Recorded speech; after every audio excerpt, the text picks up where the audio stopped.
Hi, my name's James Vincent, one of the piano teachers at Vincent Music. I'm going to do a tutorial today on pieces that have minimum rests, semi-groove rests, and also looking at new guide notes.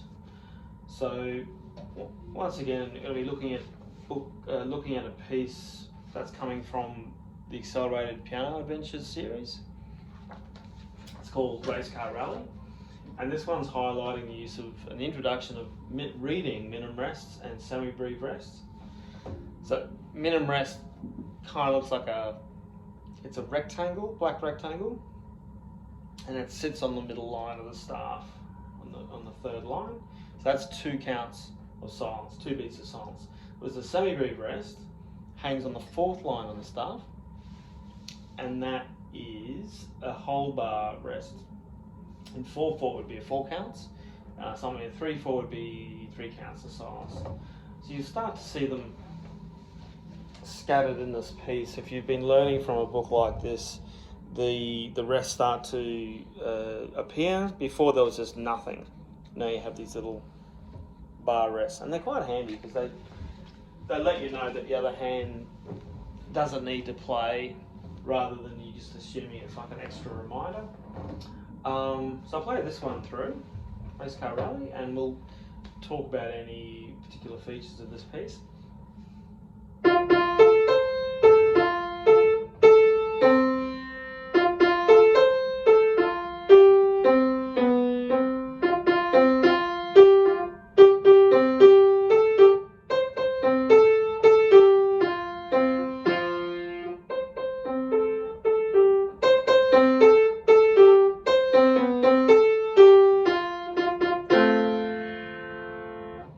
So the first 2 lines repeats this idea almost identically. So once you've done the work for the first line, you've also done a lot of the work of the second line, or the end's a little different. Second line has that little change, that little twist. And interestingly too, the first line we're just using notes of the F chord, F, A and C. And it has a syncopation to get your head around. So if you were counting out and tapping that right hand, it would sound like, now I'll use a modular kind of counting.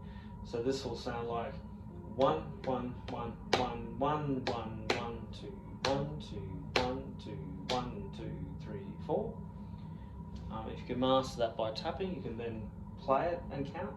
1, 1, 1, 1, 1, 1, 1, 2, 1, 2, 1, 2, 1, 2, 3, 4. It's a little bit of swapping between the hands there too. Now that rhythm is kind of similar to from bar 9. You've got this new idea.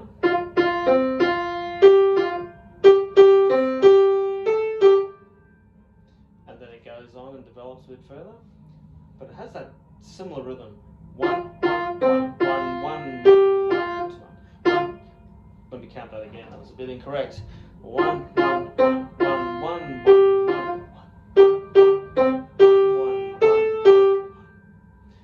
You could even count the 1, 2 for the tie, if that easy way of thinking about it. 1, 1, 1, 1, 2, 1, 1, 2, 1, 1. And I also like to whisper for the rest to remind myself that there's a silence there. Then this is developed further. At the time you've got to this point, that 1, 1, 1, 1, 1, 1, 1 is repeated or sort of developed close to this point. And then bar 17, but quieter. And bar 19. So this little idea, this cell, gets used lots and lots. The Racecar Rally, and it sounds best when it's fast. You know, it's just going.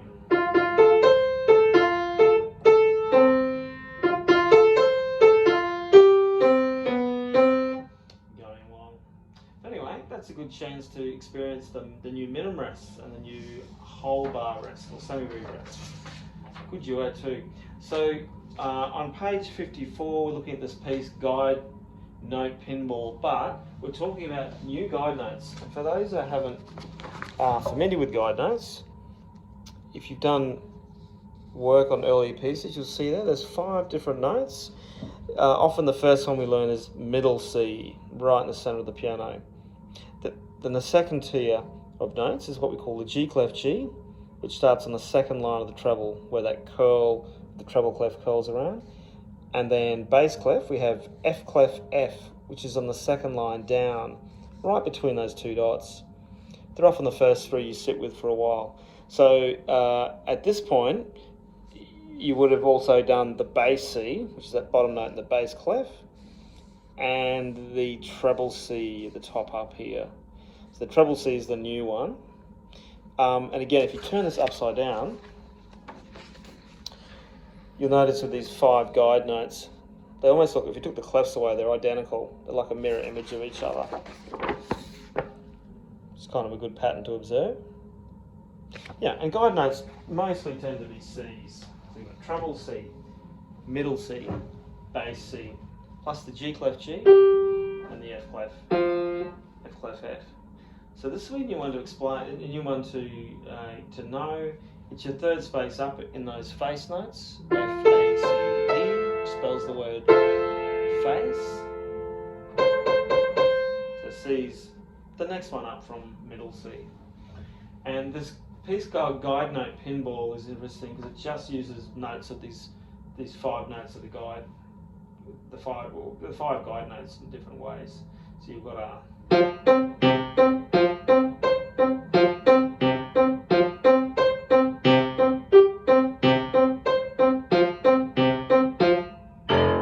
except for that last one. That last one's just put in for fun, is that super low F. Sometimes your pinky will be stretching, well, most of the time will be stretching up an octave up to that C, middle C, high C, or treble C. But sometimes it's also going to be going to the G clef G. Your pinky will be going there. Middle C to G clef G at bar 5. So that can be a bit tricky to get used to there. But yeah, Guide Note Pinball, it's all staccato.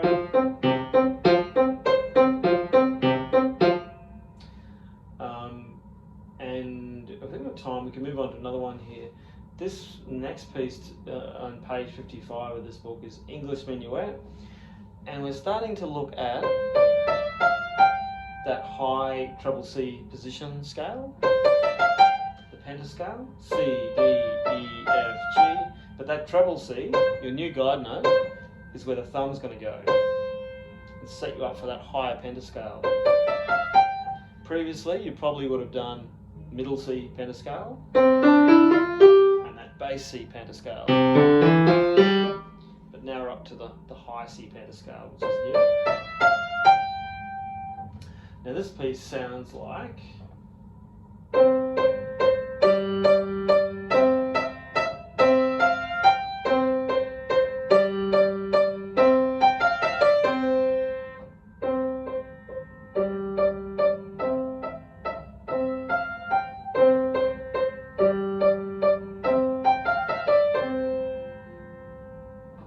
seemingly simple. It's going over these new notes you're getting learned to read. They can look high, but you'll soon get used to them. When you get used to those D's, E's, F's, and that high G on that space at the top. The other thing that's challenging is the control of doing, particularly a staccato work loud or forte. But on the repeat, when you go back and do it, it's piano. So that's good practice. Practicing your quiet staccato to your loud and back to your quiet again. Then going to.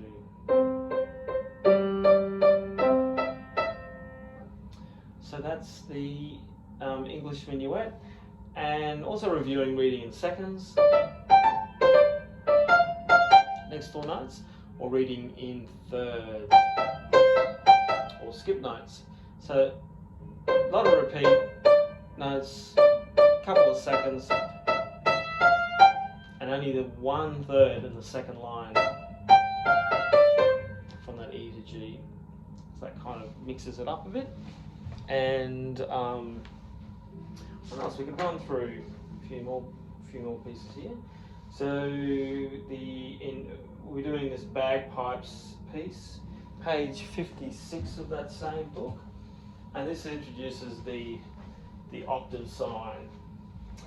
Optin Sign says 8VA, and there's also a thing called an 8VB, which means to see the 8VA. So often your teacher or someone might have said, hey, can you play that up an octave? That's what 8VA says.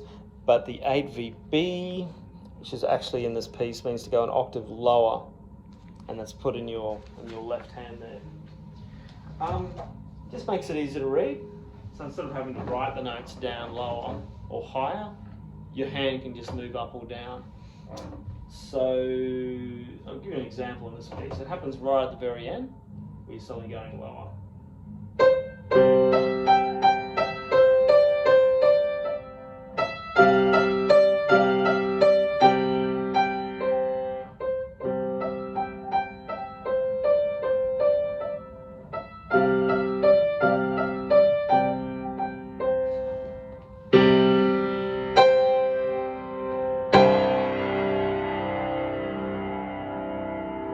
That pedal almost caught me unaware, having to put my foot down like that. I really should have started with my foot on that pedal.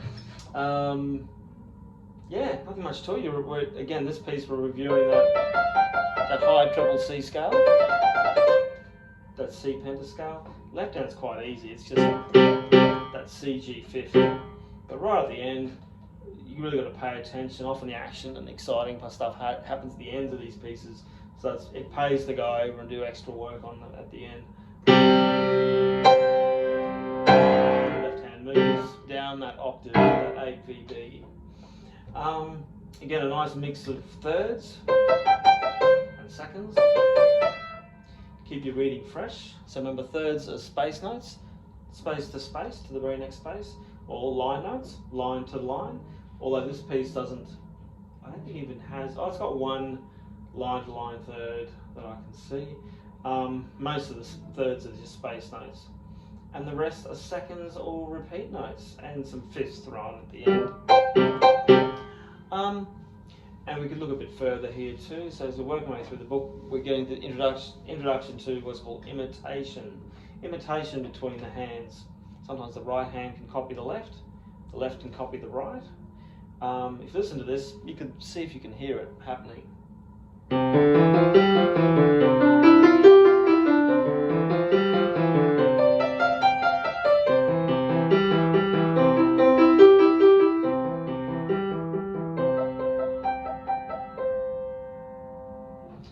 So if you noticed, there's a lot of playing of these C pentascales. So the left hand would play first, and the right hand would copy. But there's a sort of an overlap. Back to the left again, back to the right, this time an octave higher. Now the left hand goes into thirds. Right hand copies, and up an octave. Yeah, and it's a good little warm-up for your hands too, exercising every finger, and fun to do fast, and a little bit of, playing in different range zones on the piano. So there you have it, sort of an overview of 5 pieces there from the Accelerated Piano Adventures book, and particularly useful if you're up to this section and you're looking at working on this stuff. Anyway, hope that was helpful, and see you next time.